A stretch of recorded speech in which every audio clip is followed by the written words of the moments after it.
네, 안녕하세요. 저는 모든국어 중등 담임 강사 조은별입니다. 영상 송출에 문제가 있어서 시작 시간이 약간 지연된 점 먼저 죄송합니다. 이제 바로 시작하겠습니다.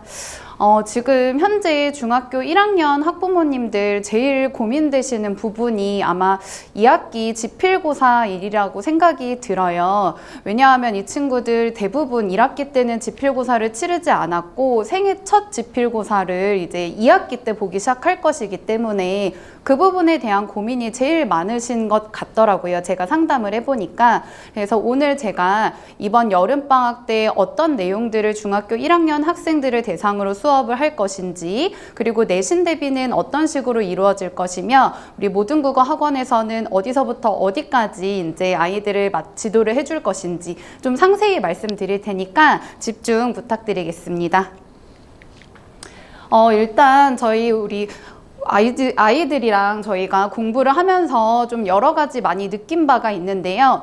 이 친구들이 중학교 1학년 학생이라고 말하기에는 아직은 조금 어린 느낌이 있어요. 어머님들, 아버님들 제일 많이 느끼시겠지만 중학교 1학년 학생이라고 하기에는 약간은 좀 이렇게 어리고 약간은 좀 유치한 그런 친구들, 유치한 행동을 하는 그런 친구들도 있고요. 그래서 일단 기본적으로 중학생이 올라왔으니까 조금 더 학생 마인드로 아이들 마인드 탑재를 좀 바꿔줘야 할 듯 싶고요. 그리고 그러기 위해서는 아이들한테 어떻게 공부를 해야 할 것인지, 지금 중학교 1학년이 왜 중요한지를 계속 주기적으로 아이들한테 머릿속에 마인드 셋업을 해줄 누군가가 필요하다고 생각이 들어요. 그래서 저는 학원에서 단순히 이제 국어 지식만 학습을 시키는 게 아니라 이 친구들이 현재 국어 학원을 다니면서 그리고 또 학교에서 수업을 들으면서 어떤 부분에 맞춰서 앞으로 중학교 생활을 해야 할 것인지 이런 것부터 이제 상세히 설명을 해주고요.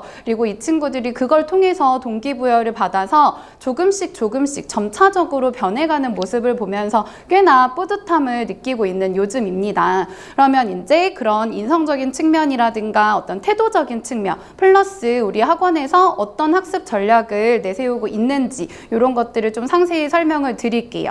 일단 저희 학원에서 우선 중1부터 국어 공부가 필요한 이유 먼저 설명을 드릴 거고요. 다음 중학교 1학년 학생들을 위한 모든 국어 학원만의 학습 전략은 뭐가 있는지 상세히 설명을 드리겠습니다. 그리고 제일 이제 궁금해 하시는 중1 정규반 그리고 내신 대비반 수업 세부 내용을 실제 자료와 함께 예시와 함께 상세히 설명을 드리겠고 간단하게 강사 소개하고 오늘 설명에 마치겠습니다.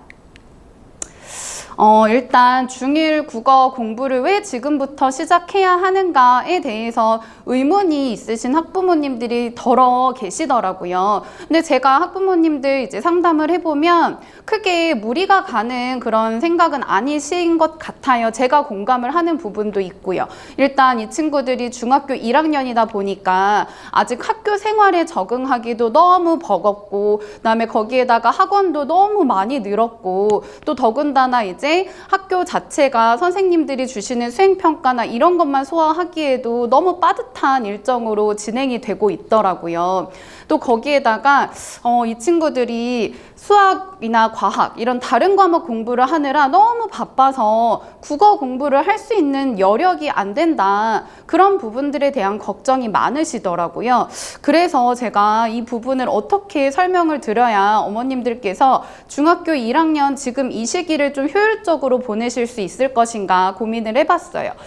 일단은 지금 제가 어머님들이 좀 더 체감하실 수 있게 기출문제를 예를 들어서 한번 가져와 봤는데 일단 초등학교 6학년 시험 예문을 제가 한번 가져와 봤고요. 요거는 중학교 1학년 시험 예시예요. 지금 초등학교 6학년 시험하고 일단 글자 수 자체가 차이가 있는 걸 보실 수 있을 거고요. 그다음에 이 초등학교 6학년 시험에서 물어보는 문제를 좀 하나하나 따져보면 다음 중 시의 특성으로 볼 수 없는 것은 어느 것입니까? 이렇게 발문이 나와 있어요. 그다음에 이제 문제를 보면 중학교 시험 문제예요. 비유에 대한 설명으로 적절한 것을 보기에서 모두 고른 것은 이런 문항이거든요.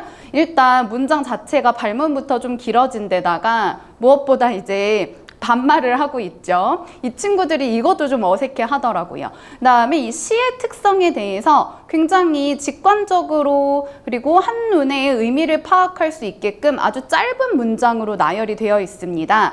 여기서는 소설 갈래와 시를 구별할 수만 있으면 옳지 않은 거 4번으로 아주 쉽게 고를 수 있는 문항이었어요. 그런데 이 문제를 보면 일단 보기가 이렇게 한 보기가 2줄씩 이어져 있고요. 그리고 보기가 5개나 있거든요.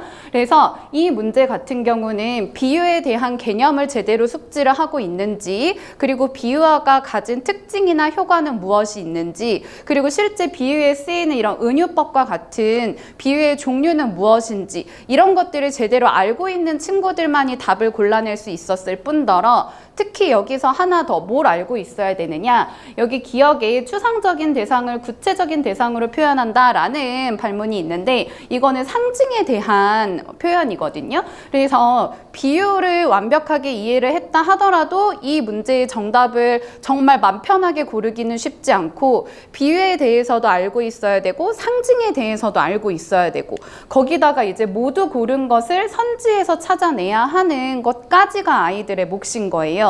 그래서 이 친구들이 일단 길이 자체가 길어진 데다가 글자 수도 많고 따져야 하는 요소도 아주 여러 가지가 있다 보니까 이 부분에서 이 친구들이 좀 머뭇머뭇해다가 기억, 니은 정도까지는 꼼꼼하게 보고 디귿부터는 이제 멘탈이 흔들리면서 어떡하지, 망했다 이러면서 시간을 좀 헛되게 흘려보내는 경우가 덜어 있습니다. 그래서 이런 부분에 대해서는 기본적으로 비유와 상징에 대한 시 전반적인 갈래 이론을 완벽하게 습득을 한 학생들만 이걸 해결을 할 수 있는 그런 문항이었어요. 이게 바로 얼마 전에 봤던 1학기 중간고사 디모 중학교 기출문제예요. 먼 얘기도 아니고요. 그다음에 요거는 서술형 문제 예시를 좀 보여드리려고 가져왔습니다. 일단 서술형도 좀 보시면 발문도 조금 길이가 차이가 있고요. 이 서술형 문제에서 초등학교 6학년 같은 경우는 가와 나에 나타난 글쓴이의 주장을 뒷받침할 수 있는 근거를 한 가지씩 써라. 그래서 글 가에서 근거 하나 찾고 글 나에서 근거 하나 찾으면 마무리가 되는 그런 문항이었어요. 근데 이제 이 1학기 중간고사 중학교 1학년 시험 문제를 보시면 가부터 사 중에 본론에 해당하는 문단 그리고 그 문제점의 해결 방안을 조건에 맞게 서술을 하라 라고 하는 문제였습니다. 그리고 조건을 보시면 본론에 해당하는 문단은 무엇이다. 그러니까 가나다라 마, 바, 사 중에서 하나를 찾아야 되는 거죠. 그 다음에 문제점도 파악을 해야 되고 해결 방안도 파악해서 이렇게 두 문장으로 작성을 해야 하는 거예요. 그리고 본론에 해당하는 문단 기호를 모두 적으라고 했는데 그러면 그 문단이 하나가 아닐 수도 있다는 이야기겠죠. 그 다음에 해결 방안은 한 문장으로 요약해서 써라. 이것도 2문장 이상 넘어가면 이제 감점이 될 수 있는 거예요. 그리고 조건을 어기거나 불필요한 내용이 포함되어 있으면 감점이 될 수 있다. 아예 이렇게 명시적으로 밝혀놨습니다. 그러니까 이 문제 같은 경우는 6점짜리 문제인데 내용을 그냥 머릿속으로 대략적으로 알고 있다 하면 이게 6점 중에서 한 3점 정도 받을 수 있을 거예요. 본론을 정확하게 찾고 그 다음에 문제점을 파악하고 해결 방안까지 파악을 한 다음에 이걸 2개의 문장으로 작성을 해야 온전히 6점을 받을 수 있는 그런 문항이었어요. 지금 앞에 있는 초등학교 6학년 시험하고 보시면 엄청 난이도에서도 차이가 있고 조건에 맞게끔 답안을 작성하는 데에 요구되는 그런 전제도 굉장히 많은 걸 확인하실 수 있으실 거예요. 그래서 이런 부분들을 내신 대비 때 물론 당연히 연습을 하고 훈련을 시킵니다. 근데 내신 대비는 말 그대로 4주 안에 정말 압축적으로 수업을 하는 것이기 때문에 이것들을 정말 일일이 한 번에 다 완성을 시키기는 현실적으로 좀 어려운 부분이 있어요. 그래서 평소에 이런 문학에 대한 이해라든가 그다음에 뭐 문법에 대한 이론 정리라든가 그다음에 이렇게 서술형 답안을 작성하는 훈련을 자기 손으로 직접 스스로 해본 친구들만이 내신 대비 때 훨씬 덜 힘을 들이고 품을 덜 들이고 이제 공부를 할 수 있는 그런 방식이라고 보시면 돼요. 그래서 이번에 이제 지필고사를 앞두고 있는데 어차피 이 친구들 어머님들은 지금 당장 2학기 지필고사가 너무 걱정이시겠지만 어차피 어차피 2학년, 3학년 그리고 고등학교 3학년 졸업할 때까지 계속 내신 대비가 이루어질 거고 또 그 안에서 점수를 성과를 내야 하는 게 우리 친구들의 몫인데 그걸 대비를 미리미리 해두어야 한 번의 시험이라도 더 좋은 성적을 거둘 수 있는 기회이지 않을까 저는 그렇게 생각을 합니다. 그래서 이제 어머님들이 수학, 과학, 뭐 다른 과목 공부시켜야 되는 거 너무 저도 잘 이해하고요. 그다음에 현실적으로 시간이 정말 물리적으로 부족한 친구들도 많은 거 저도 분명히 알고 있지만 국어라는 과목 자체가 한 번에 많은 내용을 학습을 하기보다는 이런 식으로 주어진 논제를 분석하고 문학 개념 익히고 문법 개념 익히고 이런 것들을 조금씩 완성해 나가는 그래서 점진적으로 발전해 나가는 형태의 과목이라는 걸 좀 유념을 해주시고 욕심내지 않고 조금씩 대신에 꾸준하게 이어나가는 걸 목표로 지향점으로 삼아주시면 제가 무슨 말씀을 드리는지 이해를 해주실 수 있을 것 같습니다. 그러면 저희 학원에서는 어떤 부분에 초점을 맞춰서 아이들에게 국어 학습을 시키는가 말씀을 좀 드리겠습니다. 일단 국어 전공자에 대한 이야기를 말씀을 드리지만 저는 일단 저희 학원 선생님들뿐만 아니라 저도 포함해서 다 국어 국문학과 국어 교육학과 출신으로요. 다 일단 강의력 자체는 전문성을 가지고서 아이들을 지도를 하기 때문에 강의력만큼은 어머님들이 신뢰를 하고 믿고 맡겨주셔도 될 것 같고요.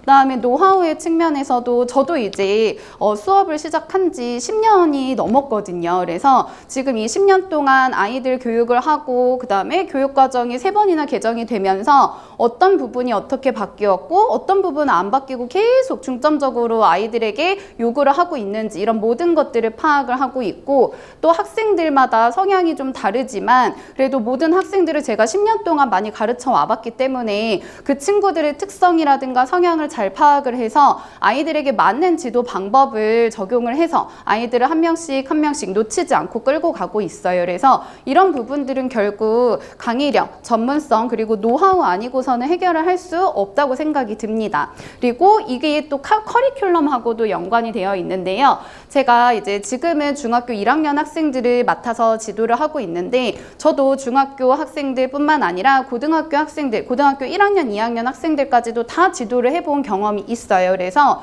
이 친구들이 실제 고등학교 올라가서 국어의 어떤 부분 때문에 문제를 겪고 있는지 너무 절실히 알고 있고 그걸 해결을 미리미리 해둬야 된다라는 걸 알고 있기 때문에 지금 중학교 과정에서 고등학교 가서 덜 고생할 수 있는 그런 커리큘럼을 하나하나 저희가 직접 만들어서 아이들에게 공부를 이제 시키고 있거든요. 그리고 이런 커리큘럼 같은 경우는 지금 현재 중학교뿐만 아니라 이제 고등학교 담임 선생님들도 저희 모든 국어 학원에 다 계시거든요. 그래서 고등 선생님들하고도 교류를 하고 소통을 하면서 이 친구들이 고등학교 가서는 뭘 어떻게 배우는지 그리고 고등학교 올라가서 이 친구들이 뭘 제일 힘들어 하는지를 계속 주의 깊게 이제 들어뒀다가 아이들 중학교 과정 커리큘럼을 만들 때 고려를 해서 반영을 하는 편이에요. 그래서 저희 학원의 커리큘럼 자체는 굉장히 효율적이고 압축적이고 짜임새 있는 커리큘럼이다. 이렇게 믿어주시면 좋겠습니다.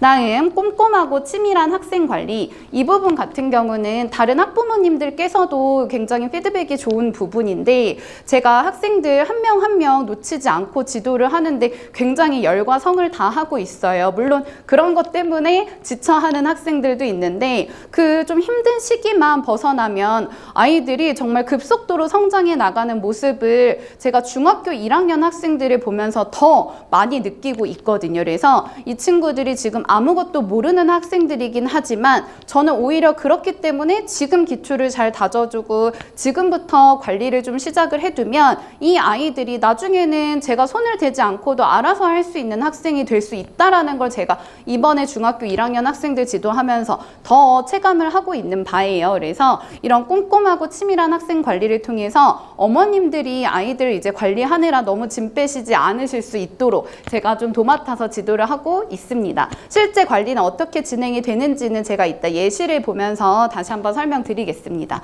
그 다음에 효율적인 시간 활용. 이거는 제가 국어는 꾸준히 공부를 하는 게 중요하다라고 앞서 말씀드렸던 건데 그거하고도 연관성이 좀 있어요. 그래서 국어 과목뿐만 아니라 너무 많은 과목을 아이들이 공부를 하다 보니까 국어 숙제를 하는 것도 버겁고 학원을 오는 것도 버겁고 또 뭐 방학이면은 수학 특강, 과학 특강 생겨서 시간적 여유가 없고 이러다 보니까 국어를 약간은 좀 뒷전으로 두거나 아니면 잠깐 쉬거나 이렇게 하는 친구들이 왕왕 있는데 저희 수업 같은 경우는 아이들 다른 과목 공부할 수 있게끔 과제도 많은 분량을 주지 않고요. 되도록이면 수업 시간 안에 일주일에 한 번 3시간 안에 모든 걸 끝내고 갈 수 있도록 지도를 하는 편입니다. 그리고 과제도 실질적으로 필독서 읽기를 2주에 한 권 읽어요. 그러니까 반 권 정도 읽히고요. 그다음에 아이들이 그날 배웠는데 그날 못 따라간 내용은 그날 바로바로 이제 클리닉을 진행을 하기 때문에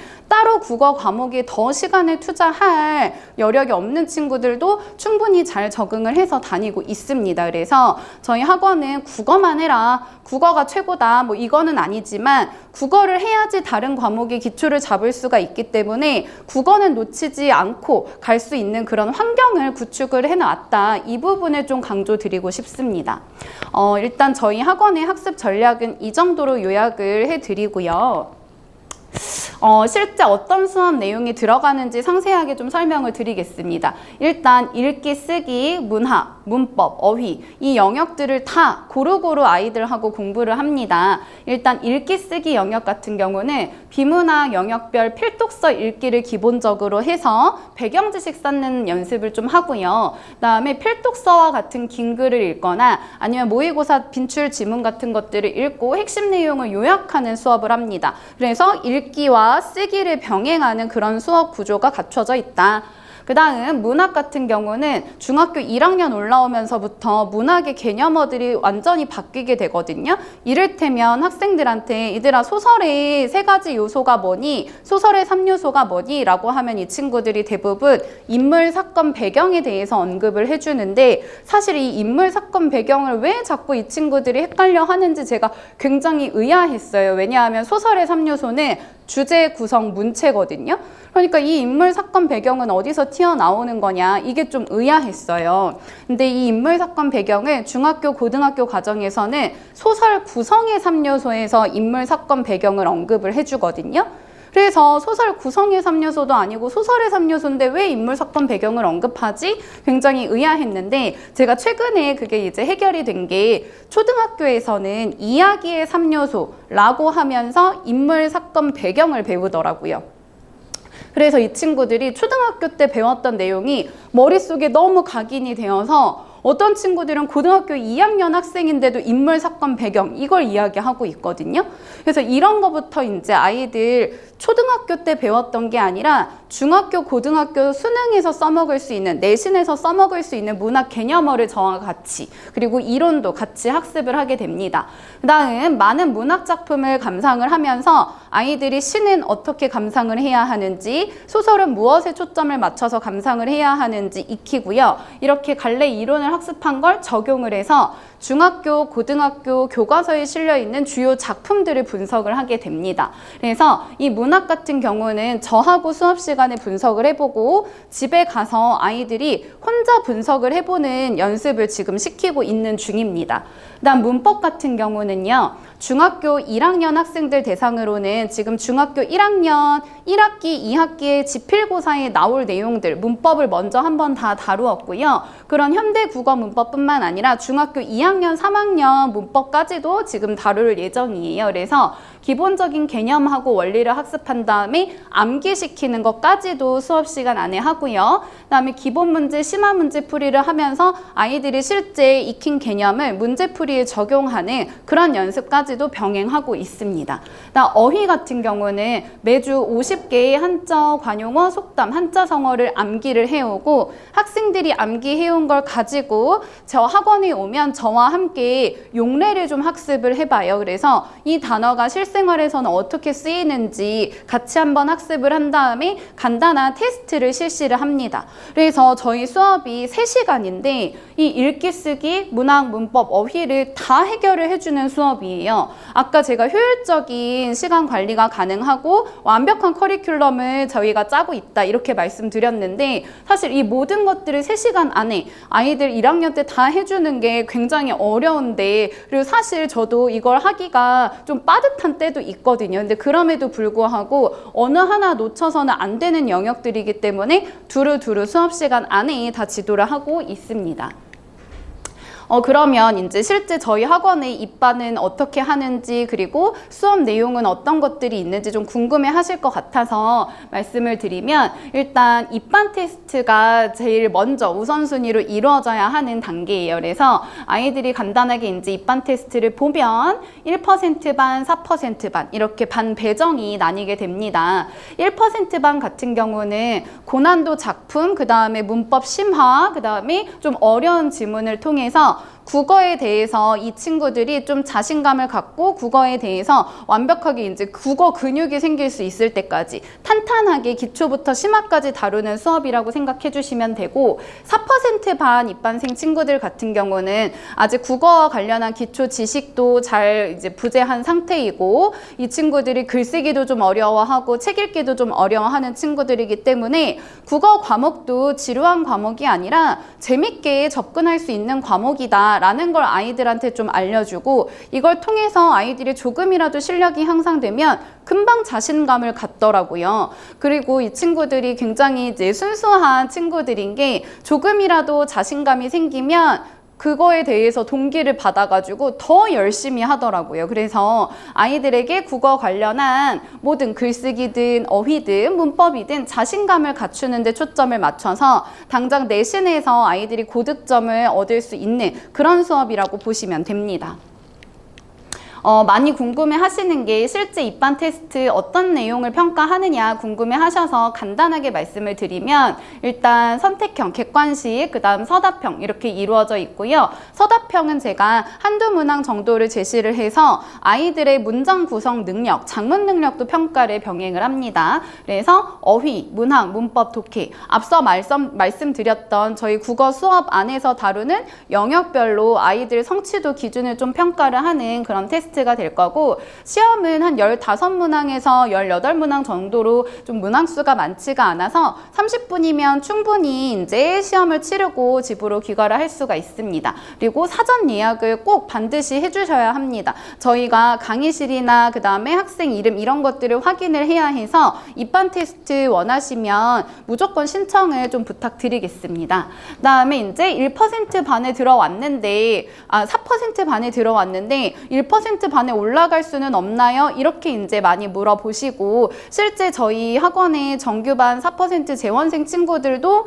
이제 1% 반으로 올라갈 수 있는 친구들이 분명히 존재하거든요. 실력이 향상이 되어서. 그래서 승급 요인들을 좀 말씀을 드리면, 일단 성실도가 가장 중요해요. 그래서 평소에 과제를 꼼꼼히 성실히 잘 해왔는지, 그리고 빠지지 않고 수업을 놓친 부분 없이 누수 없이 잘 따라오고 있는지, 이 부분을 굉장히 많이 고려를 합니다. 그리고 실제로 이게 따라오질 못하면 성적이 뒷받침이 되지가 않아요. 그래서 아이들의 매주 어휘 주차 테스트 이런 테스트를 매주 보게 되는데, 이 성적도 누적으로 평가를 하는 대상이 될 거예요. 그래서 어느 한 주만 잘하고 어느 한 주는 못해서 한 주를 못해가지고 저 이번에 1% 못 올라가요 막 이렇게 속상해하는 친구들은 없습니다. 그다음에 과정별로 맨 마지막 주차에 총괄평가를 진행을 하는데, 그 총괄평가에서 성적이 우수한 친구들은 플러스 알파로 승급 대상자에 포함이 될 수 있는 여지가 충분히 있어요. 그래서 일단 이 과정별 총괄 테스트 같은 경우는 뭐 이를테면 5월, 6월 달 마무리하는 6월 마지막 주차에 또 총괄 평가를 진행을 할 텐데, 5월 달에 배운 내용, 6월 달에 배운 내용을 전체 다 점검하는 테스트이기 때문에 기본적으로 성실하게 복습을 하지 않은 친구들은 성적 우수자가 될 수가 없습니다. 그래서 저희 이 승급 요인이 엄청 대단한 걸 본다 이렇게 생각하시지 마시고, 아이들이 성실하고 꾸준하게 수업을 잘 따라왔다면 얼마든지 이제 1% 반으로 올라갈 수 있는 기회는 열려 있다. 그러니까 부담 없이 도전을 해주셨으면 좋겠습니다. 그러면 이제 4% 반하고 1% 반은 뭐가 다르냐 이걸 제일 궁금해 하시더라고요. 일단 4% 반하고 1% 반의 독서 논술은 동일합니다. 같은 필독서를 읽고요. 수업 내용도 동일해요. 달라지는 부분은 이제 수능국어 중점으로 다룰 것인가 내신국어 중점으로 다룰 것인가 이 차이라고 보시면 되는데 일단 4%반 먼저 말씀드리겠습니다. 4%반 같은 경우는 중학교 2학년, 3학년 교과서에 수록되어 있는 작품들을 좀 중점적으로 다루게 될 거고요. 문법 같은 경우도 중학교 교과서, 1학년 교과서에 실려있는 문법 파트 위주로 공부를 하신다고 보시면 됩니다. 그다음 비문학 같은 경우도 긴 글보다는 조금 짧고 쉬운 글을 읽고 요약을 하는 연습을 하고 문제풀이하는 훈련을 진행을 합니다. 그래서 전반적으로 국어 기초 지식을 학습을 하고 아이들이 국어 과목에 좀 흥미를 갖고 자신감을 가질 수 있게끔 지도하는 데 초점을 맞추고 있습니다. 다음에 이제 4%반 수업 안내 구체적인 이제 앞으로 2학기 수업을 좀 말씀을 드리면 7월, 8월 여름방학 동안에는 수능 국어 시간, 내신 국어 시간에 비문학 독해를 좀 진행을 할 거예요. 7월 달 동안에는. 그 다음 8월에는 현대 문학을 공부를 할 텐데 이 친구들이 지금 시까지는 두루두루 많이 살펴봤습니다. 그래서 8월 달에는 소설과 시나리오, 극갈래에 초점을 맞춰서 좀 공부를 해볼 계획입니다. 그 다음 9월하고 11월은 내신이니까 좀 배제를 하시고 10월 달에는 비문학 독해 기본 했으니까 심화. 그래서 비문학 독해 기본 같은 경우는 중학교 3학년 수준의 제시문을 읽고 분석을 하는 연습을 한다면 10월 달에는 중학교 3학년 중에서도 좀 심화된 지문, 어려운 지문 아니면 고등학교 1학년 지문들 중에서 좀 쉬운 지문들을 가지고 분석하는 연습을 진행을 하려고 합니다. 근데 실제 지금 4%반 친구들 제가 지도를 해보면 이 친구들이 많이 이제 1%반으로 올라갔어요. 다름이 아니라 굉장히 흥미롭게 그리고 국어 학원 자체를 거부감 없이 잘 따라오다 보니까 진짜로 실력이 향상이 되는 게 눈에 띄게 보이더라고요. 그래서 약간은 좀 어려운 내용을 요 한 10월 정도에는 다뤄도 되지 않을까 싶습니다.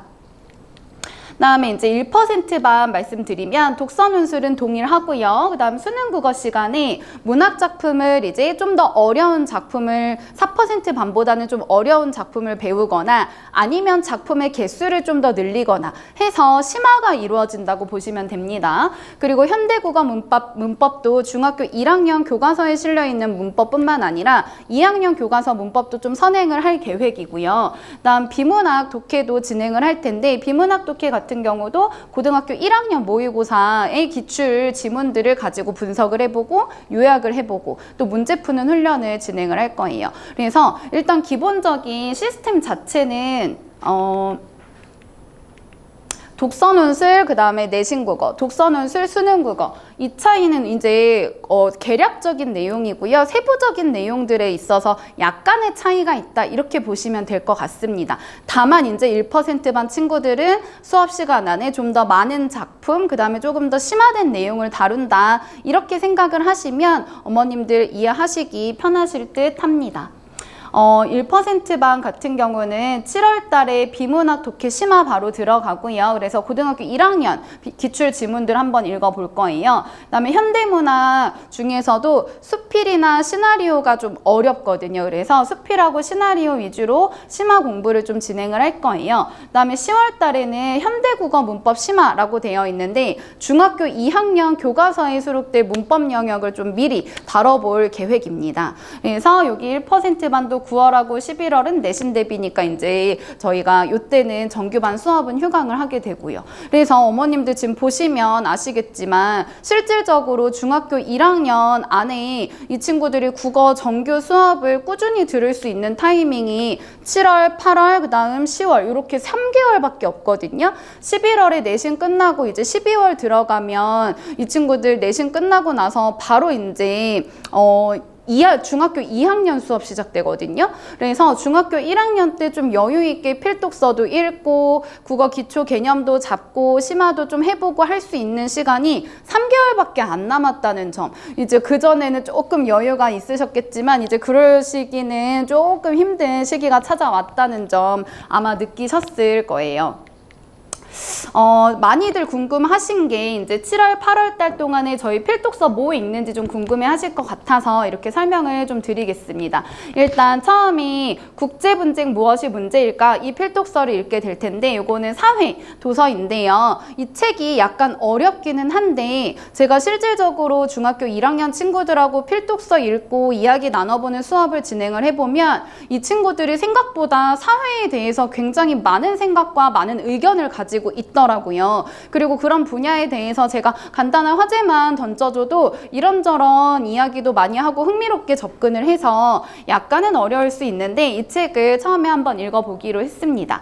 다음 두 번째 필독서가 그림이 보이고 경제가 읽히는 순간인데 이게 제목에서도 좀 유추가 되시겠지만 기본적으로 명화를 보면서 예술에 대한 배경 지식도 쌓을 수 있고요. 그 다음에 아이들이 경제를 굉장히 어려워해요. 이전에 경제 관련 도서 한번 읽혔는데 막 쥐가 나 하더라고요. 그래서 경제 관련 배경 지식도 읽힐 수 있는 그런 책을 선정을 했습니다. 그 다음 이제 세 번째 필독서는 복잡한 세계를 읽는 지리사고력 수업인데 이게 지리책이에요. 그래서 과학 도서고요. 이 국제분쟁 무엇이 문제일까 하고도 연계성이 있는 도서입니다. 이 책을 쓰신 이 분이 최재희 작가님이 지금 현재 휘문고 교사시라고 하시더라고요. 그래서 아무래도 실제 고등학교 교사 선생님이시니까 아이들이 어떤 부분에 흥미를 갖고 있고 또 이 친구들이 고등 국어 올라가서 이제 공통과학으로 바뀌게 될 텐데 그 부분에 대해서 어떤 부분을 미리 알고 있으면 도움이 될지를 아마 잘 알고 계실 거예요. 그래서 이런 책들을 실질적으로 좀 도움이 될 수 있는 도서라고 생각이 들어서 굉장히 최근 도서인데요. 이 필독서를 선정해 봤습니다. 다음 세종 한글로 세상을 바꾸다 이 책 같은 경우는 엄청 유명한 책인데 사실 이 근방에 막 여러 학원들 많이 선정을 했거든요. 근데 사실 이 책이 굉장히 좋은 책이라서 제가 제일 먼저 선정을 해서 중학교 친구들한테 읽혔었는데 이 책이 중학교 2학년 올라가서 배우는 고전 문법하고 관련이 있어요. 그래서 세종대왕이 한글을 어떻게 창제를 했는지 굉장히 구체적으로 나와 있고 또 당시에 어떤 사회 문화적 배경, 한글이 필요할 수밖에 없었던 배경까지도 같이 익혀볼 수 있는 그런 책이라서 국어 지식도 쌓고 그 다음에 아이들의 어떤 인문, 역사 관련 배경 지식도 쌓는 그런 도서라고 생각을 해주시면 되겠어요. 그래서 7월, 8월 총 8주 진행되는 동안에 이렇게 4권의 도서를 저와 수업 시간에 한번 읽어볼 계획입니다.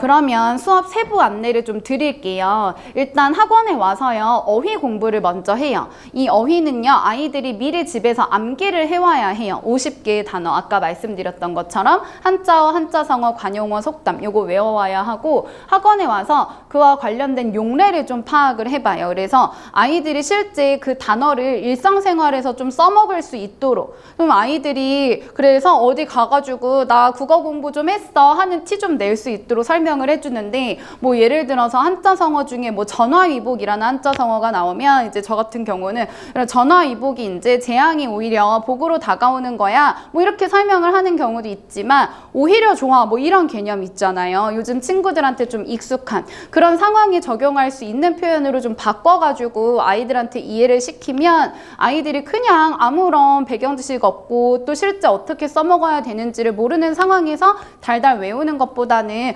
훨씬 접근성이 좋다고 이야기를 하더라고요. 그래서 이렇게 용례를 좀 파악을 하고 어휘 테스트를 진행을 합니다. 50개 중에서 20개가 테스트 문항이 될 거고요. 테스트 통과 못하면 재시험 진행합니다. 다음 수능국어, 내신국어 시간에는 아까 말씀드렸던 것처럼 영역별로 그러니까 문학, 문법, 비문학 영역별로 개념 익힐 거 익히고 문제 푸는 연습하고요. 그 다음에 아이들 매주 그날 배운 내용을 그날 점검하는 주차 테스트가 진행이 됩니다. 이 주차 테스트도 성적이 좀 미흡하면 남아서 공부를 하고 가야 되는데 요거는 재시험 체제가 아니라 아이들한테 제가 자습할 수 있는 시간을 주고 틀린 문항의 확실한 이유 그 다음에 이제 맞은 문항의 정답이 왜 그 정답이 맞는지 이런 근거들을 밝혀서 저한테 설명할 수 있을 정도로 공부를 하고 그 다음에 제가 학생들한테 직접 질의응답을 해요. 그래서 아이들이 제대로 답변을 완벽하게 하면 귀가를 하는 것이고 답변을 제대로 하지 못하면 다시 자습 이런 식으로 클리닉이 진행이 됩니다. 그 다음 독서 논술 같은 경우는 필독서, 여기 앞서 말씀드렸던 이런 필독서를 미리 아이들이 읽어오고요. 또 그 필독서의 중심 내용을 논제를 파악을 해서 요약을 해오는 게 과제예요. 이것도 이따 샘플로 한번 보여드리겠습니다. 그래서 요약문을 완성을 해오면 제가 학원에 와서 아이들 과제를 일괄적으로 다 걷습니다. 그래서 아이들이 논제를 제대로 파악을 했는지, 문장이 어색한 바는 없는지 점검을 하고, 만약에 미흡한 부분이 있으면 수업 시간에 저랑 그걸 다시 한번 체크를 해보고 미흡한 부분까지 다시 다 적어서 마무리를 한 다음에 귀가하는 그런 시스템이에요. 그래서 이 친구들의 어떤 글쓰기 실력도 굉장히 단계적으로 많이 향상된 사례를 제가 직접적으로 느끼고 있는 바예요. 그리고 원고지 한 300자에서 400자 정도 되는 짧은 글을 완성을 하는 것도 이제 과제에 포함이 됩니다. 그래서 저희 과제도 또 많이 궁금해 하시는데, 앞서서 말씀드렸던 어휘 암기해오는 거 과제, 그다음 수능국어나 내신국어 시간에 뭐 문법을 배웠으면 문법 문제, 문학을 배웠으면 문학 문제, 이렇게 복습 문제 나가고요. 그다음 필독서 읽고 핵심 요약해오는 숙제, 그다음에 이 원고지 작성을 제가 원래는 수업 시간 안에 하려고 했는데 이 중학교 1학년 친구들이 학원에 오면 저한테 하고 싶은 말이 너무 많은가 봐요. 선생님, 제가 이걸 읽었는데 이랬어요. 선생님, 저 집에서 엄마랑 점심 먹다가 뭐 이런 얘기 했어요. 막 이런 얘기를 이제 하다 보니까, 또 사실 중학교 1학년 친구들은 얼마나 좀 또 저랑 소통을 하고 싶겠어요. 그래서 그런 부분도 제가 충분히 알고 있어서 수업 시간에 아이들하고 좀 교류하는 시간 갖고, 그다음에 원고지는 집에서 과제로 작성을 해오는 편입니다. 그래서 작성을 해온 걸 저한테 제출을 하면 제가 첨삭을 해줘요. 그럼 아이들이 그 첨삭 받은 걸 바탕으로 다시 퇴고를 하는 것까지가 이제 한 텀의 수업 마무리가 될 거예요. 실질적으로 어떤 내용을 공부를 하는지 어머님들 잘 보이실지 모르겠는데, 이게 매주 외워와야 하는 어휘거든요. 지금 일단 한자어만 제가 예시로 보여드리는 거고요. 이게 어휘 테스트예요. 그래서 이렇게 보기가 주어지고 빈칸에 들어갈 말, 그다음에 이 예문에 들어갈 적절한 단어를 골라서 쓰는 거고요. 요거는 재시험입니다. 그래서 아이들이 어휘 테스트를 통과를 못하면 재시험까지 보고 그걸 통과를 해야 집에 갈 수 있는 그런 시스템입니다. 그다음 수능국어 교재를 궁금해 하시는 것 같아서 보여드리면, 이게 저희 이번에 5월 달에 배운 단어의 짜임, 단어의 형성 파트 교재예요. 그래서 이렇게 기본적인 내용을 이론 학습을 하고 수업 시간에 문제 푸는 연습을 좀 한 다음에 이렇게 수능국어 테스트를 진행을 합니다. 그래서 이 테스트 같은 경우는 통과를 못하면 다시 또 클리닉을 진행을 하는 시스템이에요. 그래서 저는 사실 간혹 학부모님들이 우리 아이는 복습을 해야지 이해가 되는 친구인데 그 전주에 배운 걸 테스트를 하는 게 좋지 않겠냐라고 하시는데, 제가 이제 10년 넘게 아이들을 지도를 해보니까 이 친구들이 그날 배운 내용이 이해가 안 되면 과제를 하는데도 굉장히 많은 어려움을 겪어요. 그러다 보니까 과제를 했는데 틀린 문항이 너무 많아버리고, 그러면 또 오답 수정할 것도 많아지고 자신감은 자신감대로 잃고, 그래서 물론 그날 배운 내용을 바로 점검하는 게 좀 부담스러울 수는 있지만, 그러다 보니까 오히려 아이들이 수업 시간에는 무조건 집중을 하고요. 수업 시간에도 계속 선생님 이거 오늘 테스트에 나와요. 선생님 오늘은 커트라인 몇 점이에요? 이렇게 물어보거든요. 저는 그렇게 물어보는 것 자체가 아이들이 그래도 시험을 잘 봐야 된다는 생각이 머릿속에 잡혀있고 집중을 하겠다는 마인드니까 좀 박수 쳐주고 싶거든요. 그래서 일단 그날 배운 내용을 점검하는 테스트를 진행을 하고, 만약에 이해가 안 됐으면 저랑 다시 공부하고 그 다음에 과제를 하더라도 좀 더 정답률도 올라갈 수 있으니까 이렇게 그날 배운 내용을 점검하는 테스트를 바로바로 실시를 합니다. 그다음에 독서 논술 파트 같은 경우는 이번에 생명과학 뉴스를 말씀드립니다. 책 읽으면서 이런 문항에 해당하는 답을 작성을 해오는 게 숙제였어요. 문항을 이제 보시면 게임 과몰입에 대한 각 입장의 의견을 정리하시오. 여기서 주어진 논제가 게임 과몰입은 치료해야 하는 질병인가 였고, 이걸 질병이라고 보는 입장, 찬성의 그 책의 내용을 찾아서 근거를 찾아서 여기다 작성을 해와야 됐었고요. 그 다음에 다음에 반대의 근거를 찾아서 작성을 해와야 하는 그런 숙제였어요. 그래서 여기에서 지금 게임 과몰입 이슈를 책에서 찾아야 했고, 근거가 여러 가지가 나오는데 그 근거가 찬성인지 반대인지를 찾아야 했으며, 찬성의 근거가 2개, 반대의 근거가 3개가 나왔거든요. 그래서 그 근거를 모두 고루 잘 썼는지 이런 것들을 물어보는 그런 문제였어요. 그래서 아까 제가 실제 서술형 문항 보여드렸는데 조건이 굉장히 까다롭잖아요. 이 친구들이 평소에 이런 문항의 조건을 분석을 하고 직접 작성하는 훈련을 하다 보면 서술형 답안을 작성하는 거는 정말 일도 아니거든요. 왜냐하면 서술형은 훨씬 더 내용이 쉽거든요. 조건은 좀 까다로울 수 있어도. 그래서 이런 좀 어려운 책을 읽으면서 중심 내용을 요약하고 논제를 분석해서 답안을 작성하는 훈련이 이 친구들 서술형 답안 작성하는데 실전적으로 굉장히 많이 도움이 되는 것 같습니다. 그래서 실제 이 친구가 답안을 작성을 해온 걸 제가 예를 보여드리려고 지금 정리를 했는데 사실 이게 남학생 교재예요. 일단 제가 이렇게 별표를 쳐놨는데 이 친구가 3번 문제의 정답을 책에서 못 찾은 거예요. 그럼 제가 학원에 와서 과제 검사할 때 이렇게 별표를 쳐놔요. 그러면 이 친구들은 이 별표를 친 걸 가지고서 선생님한테 다시 검사를 받아야 되니까 수업 시간에 선생님이랑 이 3번 문제의 정답은 이러한 거야. 근데 이거를 너희가 못 찾았으면 수업 시간에 잘 듣고 메모를 해둔 다음에 끝나고 남아서 선생님한테 다시 점검을 받고 가 라는 표식이거든요. 그래서 이렇게 별표를 해놓으면 이 친구들이 이걸 답을 작성을 한 다음에 저한테 다시 가지고 와요. 그래서 이렇게 문장을 작성을 해온 거고, 지금 이거는 그래도 문장이 꽤나 잘 쓰인 편인데 주장한다 로 마무리됐다가 갑자기 또 도파민이 분비됩니다. 이렇게 써와서 제가 문장의 이 구성을 뭐뭐이다, 뭐뭐하다 이렇게 쓰고 뭐뭐입니다 이렇게 쓰지 말자고 이제 메모를 해놓은 거거든요.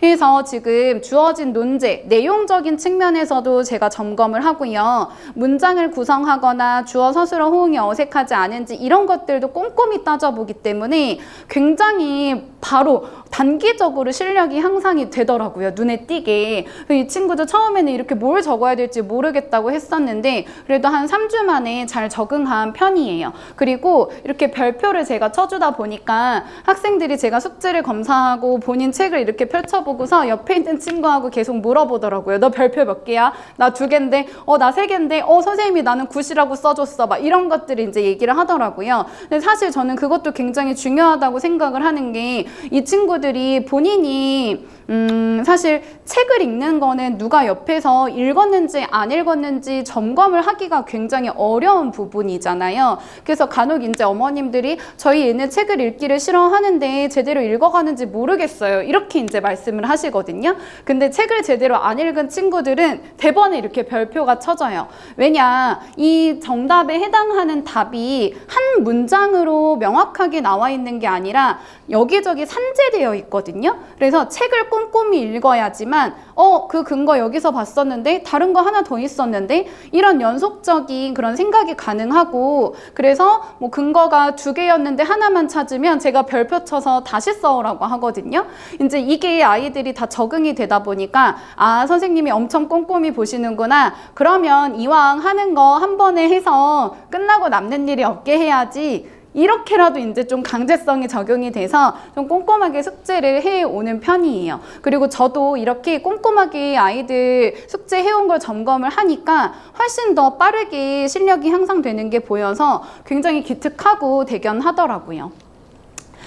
일단 그리고 저희 과제를 좀 설명을 드리겠습니다. 이렇게 매주 과제집이 배부가 되고요. 여기 보시면 과제 뭐 해야 하는지 구체적으로 메모를 해둬요. 그래서 수능 국어, 독서 논술 과제, 어휘 과제 이렇게 메모를 해두고, 과제집 안에 이렇게 문제 개념 정리하는 문제라든가 아니면 객관식 서술형 문항 풀어야 되는 문제라든가, 그다음에 여기에 덧붙여서 아까 어휘 암기해와야 되는 파트라든가 이런 것들이 이렇게 과제집으로 한 부 나가고요. 이 부분에 대해서 아이들이 이제 암기도 하고 문제도 풀고 그다음에 교재의 핵심 내용도 요약을 해오고 그다음에 원고지도 작성을 해오는 것까지가 과제예요. 그래서 과제가 굉장히 많아 보이는데요. 이 친구들이 필독서 읽기에 시간이 좀 많이 걸리는 편이지 실제 과제를 하는 데 있어서 시간은 1시간 반, 정말 길어야 한 2시간 이내로 아이들 과제를 다 맞춰 오거든요. 그래서 제가 어머님들한테 말씀을 드리고 싶은 건 주 1회 3시간 국어학원 오죠. 그리고 과제하는데 한 2시간 정도.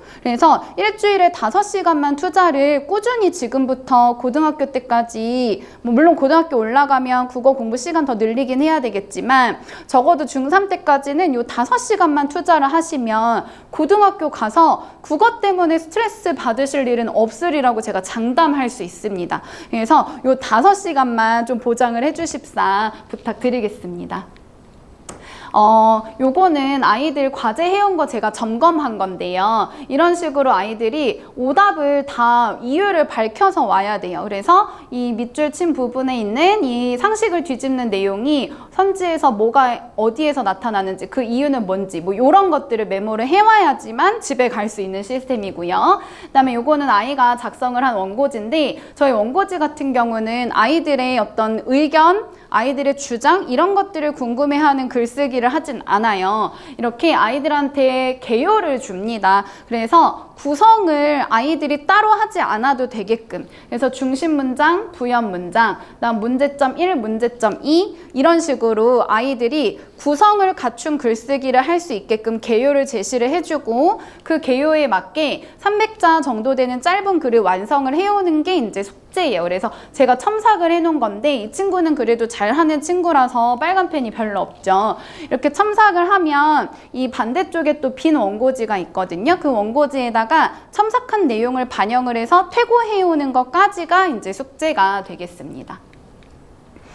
그러면 저희 시간표 궁금해 하실 것 같은데요. 우선 이제 시간표가 중요한 것보다는 반 배정이 중요하니까 1% 반, 4% 반 그 입반 테스트 결과에 따라서 요거 시간표 고려해 주시면 좋을 것 같고요. 일단 기존에 1% 반 같은 경우는 토요일 2시, 일요일 10시, 일요일 6시 이렇게 세 타임이었는데 평일반 문의가 종종 있어서요. 저희가 목요일 6시에 한 타임을 더 오픈을 할 계획입니다. 그 다음 토요일 6시, 일요일 2시, 수요일 6시 이렇게 세 타임 운영 중이었는데 주말에 4% 반이 이렇게 딱 2타임밖에 없다 보니까 어머님들이 조금 문의를 주셔가지고 한 반에 더 추가 개설하는 그런 상황이에요. 그래서 일단 입반 테스트 보고 반 배정 받으시면 이 시간표에 따라서 신청을 해주시면 감사하겠습니다. 지금 이제 저희 반 구성이나 이런 것들은 조금 이따가 다시 설명을 드리겠습니다. 그러면 앞서서 설명드린 내용을 좀 요약을 해드릴게요. 제가 강사다 보니까 핵심 요약하는 걸 좀 좋아해서 일단 수업 구성, 필수 어휘 저랑 집 학원에 와서 암기해온 거 용례 파악하고 그 다음에 테스트 보는 것까지 한 30분 정도 소요되고요. 설명이 한 20분, 그 다음 테스트 10분 이렇게 진행합니다. 그다음 수능 국어나 내신 국어 공부하는 게 한 90분, 그 다음 독서 논술 책 읽고 정답 찾아오는 거 점검하고 마무리하는데 한 60분 소요됩니다. 그 다음에 주 1회 3시간 수업이고요. 반 인원은 15명이에요. 그리고 저희가 정해진 인원이 있기는 한데 간혹 이제 시간별로 대체 수업을 오는 친구들이 있어서 요거는 좀 그 점까지 교류해 주시면 감사하겠습니다. 그다음에 이번에 7월, 8월 개강일은요. 7월 5일부터 순차적으로 개강을 해요. 요게 7월 5일, 6일, 9일, 10일 이렇게 봐주시면 되고 총 8주 동안 진행이 됩니다. 그리고 과제는 말씀드렸던 것처럼 이 부분 해오면 되고 그다음 테스트는 3가지가 진행이 되는 거예요. 어휘 테스트 하나, 이거는 과제로 외워오는 거, 그다음 주차 테스트, 그다음 당일 성취도 평가하는 파트, 그다음에 이제 논술문, 원고지 작성하는 거 이렇게 이제 테스트가 이루어집니다. 그래서 이 부분에 대해서 어머님들한테 피드백 문자 나가고요. 그다음에 입반 절차는 테스트 먼저 신청을 해주시고 제가 직접 아이들 점수에 따라서 어느 부분이 취약한지 이런 것들을 점검을 해서 어머님들한테 전화 상담 연결을 하니까 그 부분 이제 고려해서 제가 상담해드린 내용까지 감안을 하셔서 반 신청해 주시면 감사하겠습니다. 그리고 학부모님들이 이번에 최근에 이제 입반을 한 친구들이나 아니면 여름방학 입반을 앞둔 그런 친구들 학부모님들이 문의를 주시는 게 저희 아이가 지필고사를 보는데 문법은 어떻게 하냐 많이 문의를 주시더라고요. 근데 저희 친구들은 정말 다행스럽게도 제가 1월부터 6월까지 나눠서 문법 공부를 다 끝냈어요. 그래서 어휘의 양상, 체계 공부했고 품사도 공부했고 형태수 단어 형성도 다 정규반 수업 시간에 마쳤거든요. 그러다 보니까 이제 뒤늦게 입반한 친구들은 아무래도 문법에 대한 아쉬움이 있으신 것 같더라고요. 그래서 특강을 좀 준비를 해봤습니다. 7월 28일, 29일 이때에 특강을 진행을 할 거고 거의 이제 7월 22, 23, 24 이때 이제 방학이고 그리고 이제 주말이더라고요. 그래서 방학 시작하고 바로 그 뒤에 이제 이렇게 특강 수업 들어주시면 좋을 것 같고요. 일단 품사 파트하고 형태소 단어의 짜임 이렇게 나눠서 1회씩 진행하는 수업이에요. 그래서 28일 10시부터 1시까지, 29일 10시부터 1시까지. 아이들 오전에 보통 수학특강 잘 안 가잖아요. 수학특강 점심 먹고 가거나 아니면 뭐 10시부터 5시까지 하거나. 근데 요 날만 좀 피해서 특강 보내주시면 제가 아이들 내신에도 당장 도움이 될 수 있는 부분이니까 성실하게 지도해 보겠습니다.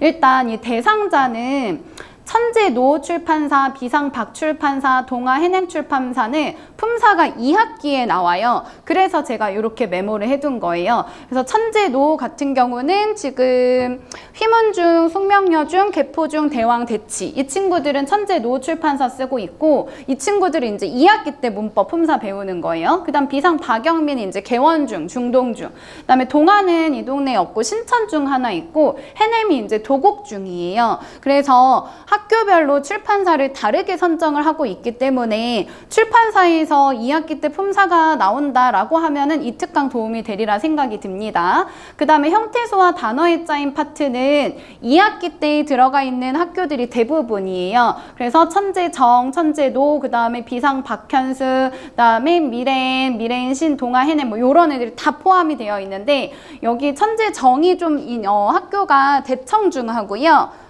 죄송해요. 천재정이 역삼중, 구룡중, 진선여중 이 친구들이 천재정 교과서 쓰고 있고 그 다음에 비상 박현숙이 대청중, 대명중 포함이 되어 있어요. 그래서 일단 본인 학교 출판사, 학생 학교 출판사 확인해 주시고 시험 범위에 따라서 선택적으로 수강해 주시면 될 것 같아요. 근데 하나 유념을 해 주셔야 될 게 지금 대부분의 학교가 2학기 중간고사, 기말고사만 보고 1학기 때 지필고사를 치르지 않잖아요. 그러다 보니까 학부모님, 선생님들이 어떻게 하시냐 하면 1학기 때 품사를 배웠는데 지필고사를 치르지 않았으니 2학기 지필고사를 치를 때 품사도 시험을 보겠다.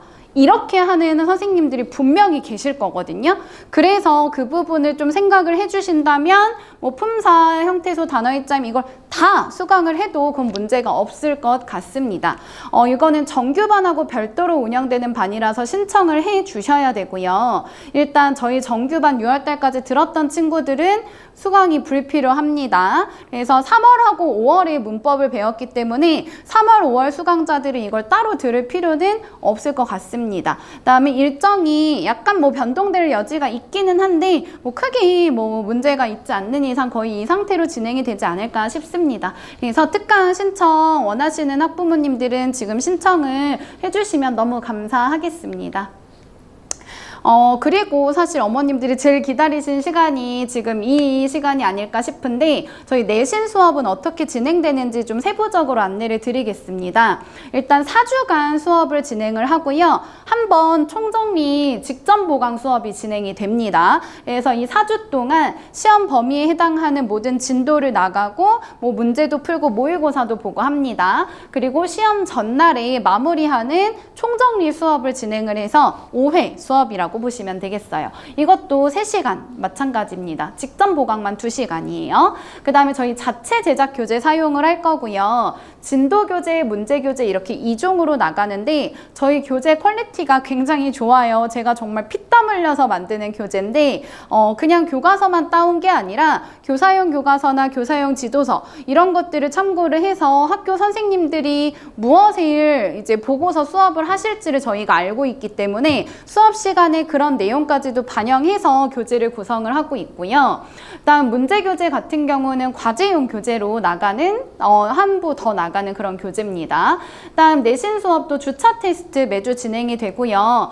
전 같은 경우는 범위가 누적이 돼요. 그래서 1주에 배운 거를 1주차에 테스트하고 2주에 배운 걸 2주차에 테스트하고 이게 정규반 시스템이라면 내신 수업 같은 경우는 첫 주에 배운 거를 계속 복습을 하지 않으면 4주차, 시험 전주차 정도 되면 까먹거든요. 그래서 아이들 과제도 누적해서 과제를 배부하는 편이고 테스트도 누적해서 진행을 해요. 그래서 2주차에는 1주차에 배운 거, 그다음에 3주차에는 1주차, 2주차에 배운 거, 4주차에는 총정리 모의고사 이런 식으로 진행이 됩니다. 그래서 최종 모의고사까지 보고 그다음에 좀 미흡한 친구들은 매주 개별 클리닉 진행이 되고요. 그다음에 내신 같은 경우는 정규반하고 다르게 단기 성과를 내야 하는 그런 수업이라서 과제가 좀 많아지기는 해요. 그래서 이거는 어머님들께서도 어쩔 수 없이 선생님이 숙제를 많이 주시는구나 이렇게 좀 너그러운 마음으로 양해를 해주시면 너무 감사하겠습니다. 일단 복습 노트 작성하는 거 과제로 나가고요. 그 다음에 출판사에서 배부하는 문제 자료로 만든 문제 교재 나가고 단원 관련된 기출문제 좀 심화 문제 아이들한테 풀려보고요. 그 다음에 테스트, 오답 정리, 주차 테스트 보는 거 있죠. 요거 오답 정리하는 수업까지도 이제 테스트 안에 포함이 되고 과제에도 포함이 됩니다. 내신 대비반 핵심 요약을 좀 해드리자면 일단 학원에 오자마자 성취도 평가 진행을 해요. 그래서 1주차 같은 경우는 저랑 수업한 바가 없기 때문에 테스트를 진행을 하지 않고 2주차부터 계속 그 전주에 배운 거 학원 오자마자 20분 정도 테스트 보고 해설합니다. 그다음에 나머지는 다 진도 나가는 시간이에요. 그래서 진도를 이렇게 오래 나가나요? 하실 수 있는데 이 친구들이 지금 처음으로 지필고사를 보는 거고 또 학교에서 중학교 1학년임에도 불구하고 교과서에 실려있지 않은 그런 학습지나 뭐 외부 지문 이런 것들을 종종 내시기 때문에 사실 제 생각에는 이것도 빠듯하지 않을까 싶습니다. 그다음에 이제 운영 시간은 정규반하고 동일하게 3시간 진행하고요. 그다음에 개강일은 8월 4주차부터 순차적으로 진행을 할 계획이에요. 여기서 순차적이라는 건 학교별로 내신 시험 기간이 좀 다르기 때문에 학교별로 수업 시간이 이제 좀 달라질 수 있다는 점을 고려해서 순차 개강이고요. 지금 저희가 내신 대비할 계획 중인 학교가 역삼, 중동, 휘문, 도곡, 대청, 대치, 대왕, 숙명, 개포, 개원, 구룡, 예원학교 정도인데 사실 저희 재원생 친구들은 거의 다 품고 있다고 보시면 되고 만약에 이제 뭐 저희 학교 학생이 적어서 뭐 오픈을 안 해주시나요? 뭐 이렇게 하실 수 있는데 저희가 그렇게 되면 같은 출판사 쓰는 친구들끼리 묶어서라도 이제 내신 대비는 진행을 할 거니까 걱정 안 하셔도 됩니다. 그 다음에 테스트는 아까 말씀드렸던 것처럼 누적 범위를 계속 성취도 평가를 하는 그런 테스트고요. 과제는 자체 제작한 문제 교재와 빈출 문제, 복습 노트 등이 있습니다. 교재 샘플로 보여드리면 이렇게 이론 정리되어 있는 파트 먼저 공부를 하고 암기를 해요. 이게 이론이 나와 있는 파트를 학교 선생님들이 교과서에는 실려있지 않기 때문에 보통 학습지로 나눠주시는데 어떤 학교 같은 경우는 학습지도 안 주고 그냥 시험 문제로 냅다 출제해버리는 경우도 있거든요. 그래서 이렇게 이론 학습 꼭 하고요. 그 다음에 본문 학습 같이 합니다. 그래서 실제 교과서에 있는 내용을 바탕으로 제가 새롭게 이제 구성을 하고 이런 파트는 교과서에 없는데 제가 추가적으로 넣는 거예요. 그래서 수업 시간에 제가 수업을 하기 좋게 아이들이 이 책 한 권만 진도교재 한 권만 보고서도 내신 대비를 무난하게 할 수 있게끔 만드는 게 이제 저희 교재의 목표여서 아주 꼼꼼하게 교재 작업하고 있습니다. 그다음 이거는 문제 교재로 나가는 문항인데 이런 식으로 샘플이라고 보시면 될 것 같습니다. 그다음에 이게 실제 학생들이 학교 수업에서 필기를 한 걸 제가 가지고 온 건데요. 이렇게 필기 내용을 제가 다 수합을 해요. 그래서 이 친구들이 학교에서 뭘 들었는지를 제가 알아야 진도를 나갈 때도 초점을 맞춰서 진도를 나가고 교과서에 없는 내용을 추가적으로 설명을 해주셨다면 그 부분도 당연히 덧붙여서 설명이 나가야 되고 진도 계획에도 제가 고려를 해야 되기 때문에 아이들 필기라든가 학습지 이런 것들은 꼼꼼히 보고 있는 편이에요. 이것도 이제 학교에서 나눠준 PPT 자료인데 여기 나와 있는 이런 예문들이 실제 이 시험 문제하고 관련해서 나올 가능성이 높거든요. 그래서 이런 예문들도 꼭 한 번씩 더 저랑 수업 시간 안에 공부를 합니다. 그래서 아까 말씀드렸던 것처럼 진도를 이렇게 3시간 중에 시험 보는 시간 빼고 다 나가는 게 너무 과하지 않냐 이러실 수 있는데 아직 처음이고 이런 것들까지 하다 보면 어떨 때는 시간이 부족하기도 해요. 그다음에 이제 요거는 암기 해온 어휘를 점검하는 테스트. 그래서 어휘 암기가 필요한 경우는 이런 어휘 테스트 진행하고요. 그다음에 매주 이렇게 주차 테스트 진행을 합니다. 그래서 객관식 문항도 좀 심화 문제도 있고 직관적으로 풀 수 있는 기본 문제도 풀리고요. 그다음에 이렇게 서술형 문제도 풀립니다. 뭐 서술형이 출제가 안 돼요. 그러면 저는 이거 안 풀게요. 이러는 친구들도 간혹 있는데 사실 서술형 문제가 본인이 내용을 제대로 숙지했는지 안 했는지를 점검할 수 있는 가장 손쉬운 방법이거든요. 서술형 문제를 풀 수 있는지 없는지가. 그래서 서술형 문제는 제가 학교에서 서술형 문제를 내지 않는다 라고 공식적으로 발표해도 무조건 풀리는 편입니다. 다음 요거는 과제집인데요. 정규반에서 나가는 것처럼 이렇게 추가 과제집 같이 제시가 되고 이런 식으로 뭐 해야 되는지 상세하게 메모를 해줍니다. 그래서 이 친구들이 과제 뭔지 몰라서 못했어요. 뭐 이런 이야기가 나오지는 않게끔 엄청 꼼꼼하게 제가 지도를 하고 있습니다. 그래서 매주 이렇게 성취도 평가도 같이 병행이 되니까 어느 한 친구, 특히 이제 부족한 친구가 있다 하더라도 제가 놓치지 않고 다 한 명 한 명 끌고 갈 수 있는 그런 시스템을 제가 구축을 해놨어요. 그래서 정말 우리 애가 너무 부족해요, 너무 힘들어할 것 같아요 하실 수 있지만 저만 믿고 맡겨주시면 제가 정말 모든 시스템을 잘 관리를 해놓고 구축을 해놨기 때문에 믿고 맡겨주셔도 괜찮습니다. 이 복습 노트 한번 보여드리려고, 사실 이거는 제가 자랑하려고 가져온 건데요. 제가 이번에 품사 공부를 학생들한테 시키고 있는데 제가 필기를 열심히 해주고 그 다음에 수업 시간에 배운 내용들 정리를 좀 해오라고 이야기를 했는데 이 친구 하나가 국어 노트를 하나 마련해서 본인이 직접 이렇게 손으로 다 써왔더라고요. 사실 복습 노트 같은 경우는 아이들이 꾀를 부릴까 봐 제가 분량까지도 정해주거든요. 그래서 뭐 예를 들어서 복습 노트 해와 이랬는데 뭐 그냥 노트에다가 한 장 해놓고 선생님 저 했어요 한 페이지 해놓고 했는데요 뭐 이럴 수 있으니까 A4 2장 분량으로 해와라 뭐 이렇게까지 구체적으로 요구를 하는데 이 친구는 말 안 해도 본인이 정말 학습활동의 세세한 내용까지도 다 직접 적어서 일일이 메모를 해왔더라고요. 그래서 노트 분량이 뭐 한 15장 정도 되게끔. 근데 제가 그거 보고 물론 시간은 오래 걸렸겠지만 아주 잘했다고 한 게 이렇게 노트 정리를 해놓으면 본인이 노트 정리할 때 생각을 하고 또 기억을 하고 있기 때문에 머릿속에도 더 오래 남고요. 그리고 시험 전에 본인이 필기한 거 보면 너무나 좋은 그런 자료잖아요. 그래서 아주 잘했다고 이렇게 박수를 쳐줬어요. 그리고 나서 이제 테스트를 봤더니 이 친구가 문법을 좀 많이 어려워했던 친구였거든요. 정규반 수업 때. 그래서 막 진짜 막 잘 봐야 70점 이렇게 나왔던 친구인데 이번에 지금 내신 대비하면서 거의 막 95점, 97점 이렇게 받고 있거든요. 그래서 아이들한테 국어 공부를 어떻게 해야 하는지 모르기 때문에 이런 노트 정리하는 것부터 시작해서 국어 문제 어떻게 풀어야 되는지, 그 다음에 과제는 어떻게 해야 하는지, 또 자습서는 뭘 공부를 해야 되는지 이런 것도 상세히 안내해주고 있으니까 첫 시험이라 하더라도 걱정하실 필요가 없습니다. 그래서 이 친구는 제가 잘했다고 박수를 아주 많이 쳐줬답니다.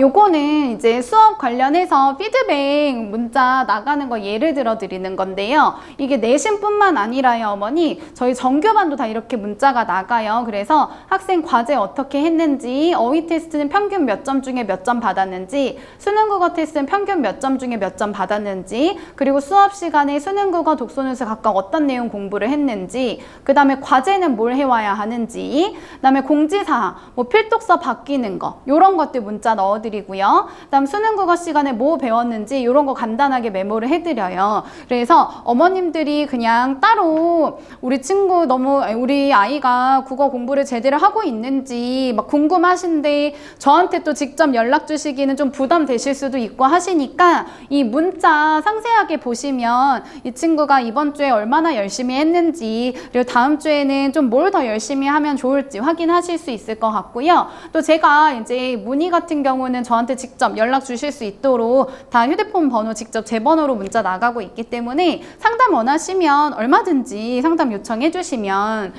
제가 바로 전화 드리겠습니다. 요것도 사실 제가 자랑하려고 넣은 건데, 저번에 지필고사 보고 나서 100점 받았다고 학부모님께서 이제 연락을 주신 거예요. 근데 사실 뭐 100점이 중요한 게 아니라 이 친구가 국어 공부하는 걸 굉장히 버거워했는데 시험을 보자마자 바로 이제 100점을 받으니까 친구가 국어 나 잘할 수 있을 것 같은데 막 이런 식으로 자신감이 막 이렇게 뿜뿜한 상태가 돼서 국어 공부는 이제 꾸준히 해야겠다 이렇게 마음을 먹었다고 어머님이 이제 얘기를 해주시더라고요. 그래서 제가 이걸 보고서 너무 이제 기분이 좋아서 문자를 이제 참고로 넣어놨고요. 그다음에 요거는 제가 학생한테 보낸 건데요. 제가 사실은 이제 학생들한테 문자를 아이고 잠시만요. 요렇게 이제 카톡을 보내거나 하는데, 저희 총괄평가 보고 나서 성적 우수자한테 제가 치킨을 쏘겠다 이렇게 공언을 했어요. 일종의 포상이죠. 그래서 총괄평가 보고 1% 반 1등, 4% 반 1등 이렇게 뽑아서 치킨 선물해주고, 그 다음에 2등한테는 뭐 햄버거 싸주고 막 이렇게 했는데, 사실 저는 학생들이 워낙에 평소에 잘 먹으니까 별로 의욕이 없을 줄 알았는데 계속 그 치킨 얘기를 끝없이 하더라고요. 선생님 이번에 치킨 누가 받았어요? 누가 1등이에요? 선생님 3등도 뭐 주시면 안 돼요? 5등까지 뭐 주시면 안 돼요? 막 이런 얘기를 하는데, 사실 저는 그것도 학생들하고 저하고 어떤 하나의 이벤트기도 하고 아이들 입장에서는 충분한 동기부여가 될 수 있다고 생각이 들어요. 그래서 지금 저희 친구들하고 학생들하고 저 사이에 이런 교류가 잘 되고 있다는 걸 이제 단편적으로 보여드릴 수 있을 것 같아서 요거는 넣어놨는데 반응이 굉장히 좋습니다. 그래서 이번에 5월, 6월 과정 마무리하면서도 총괄평가 진행하고 이렇게 포상 진행을 할 건데요. 사실 저도 누가 받을지 좀 기대가 되고 있는 상황이에요. 그래서 이렇게 뭐 포상 받으면 4%반 친구는 당연히 이제 1%반 올라가고 얼마나 이제 기분이 좋겠어요. 그리고 이거 가지고 엄마한테 엄마 오늘은 내가 치킨 살게 막 이런 식으로 이야기했다고 학부모님도 전화 주시고 하시더라고요. 그래서 학생들이 그냥 국어 학원을 다니면서 나 국어 싫어 막 이렇게 하기보다는 선생님 그래도 우리 아이가 다른 학원은 좀 싫다 어쩌다 이렇게 한마디씩 하는데 국어 학원은 정말 군말 없이 너무 즐겁게 다니고 있어요. 이렇게 말씀을 해주시는 게 제가 제일 기분이 좋더라고요. 물론 성적이 향상이 되는 것도 너무 좋지만 아이들이 학원을 부담 없이 다니는 것도 저는 너무 중요하다고 생각하거든요. 이 친구들이 맨날 막 9시, 10시까지 학원 다니느라 너무 바쁜데 국어까지도 그렇게 힘들게 공부를 시키고 싶지는 않아요. 그래서 이런저런 여러 가지 아이들이 좀 재밌고 흥미있게 국어 공부를 할 수 있는 그런 시스템으로 제가 아이들 지도를 하고 있으니까 뭐 잘하는 친구들은 당연히 이제 더 어려운 내용들 가르치면서 제가 이끌어 가고 있고, 약간 자신감이 부족하거나 또 국어 자체에 흥미가 없거나 한 번도 공부를 안 해본 친구들도 지금 천천히 차근차근 하나씩 단계적으로 향상이 되고 있으니까 걱정 마시고 보내주시면 제가 도맡아 책임지고 지도하겠습니다. 일단은 저희 설명에는 이 정도로 마무리하고 간단하게 이제 제 소개를 이렇게 메모를 넣어놨는데요. 사실 제가 학생들하고 여러 이야기들을 많이 나누면서 좀 지내보는데 최근에 굉장히 뿌듯하고 대견함, 기특함 이런 것들을 많이 느끼는 순간들이 있었어요. 이 친구들이 뭐 스승의 날 때 편지도 써주고 선물도 써주고, 또 어떤 친구는 집에 갔다가 다시 학원에 와가지고 선생님 선물 주겠다고 막 인사하러 오고 막 이러는데, 사실 저는 중학교 1학년 학생들이 이렇게까지 국어 학원을 좋아할 거라고 크게 기대를 못했거든요. 왜냐하면 너무 이제 아가잖아요. 학원 다니기 싫은데 수학과학 다녀야 되는데 국어 학원까지. 근데 지금 너무 적응을 잘해서 잘 다니고 있어서 이 친구들이 중학교 2학년, 3학년 올라가서도 국어는 힘들어하지 않겠다. 적어도 국어를 부담스러워하는 과목으로 생각은 하지 않겠다. 이것까지는 제가 지금 중학교 1학년 학생들 대상으로 잘 잡아준 것 같아서 저 스스로도 굉장히 뿌듯하고 보람찬 그런 시간들을 보내고 있어요. 그래서 어머님들도 그런 기분 느껴보실 수 있도록 저희 학원 이제 수강 신청해 주시길 부탁드립니다. 자, 이만 오늘 설명이 마치겠습니다. 궁금하신 점은 저희 다음 주 상담 주간이니까요. 상담 주간에 저한테 직접적으로 이제 문의 주시고 제가 좀 친절하게 상담해 드리도록 하겠습니다. 뭐 저희 정규반 재연생 학부모님도 연락 주셔도 좋고 신규 학부모님들도 전화 주셔도 좋습니다. 감사합니다.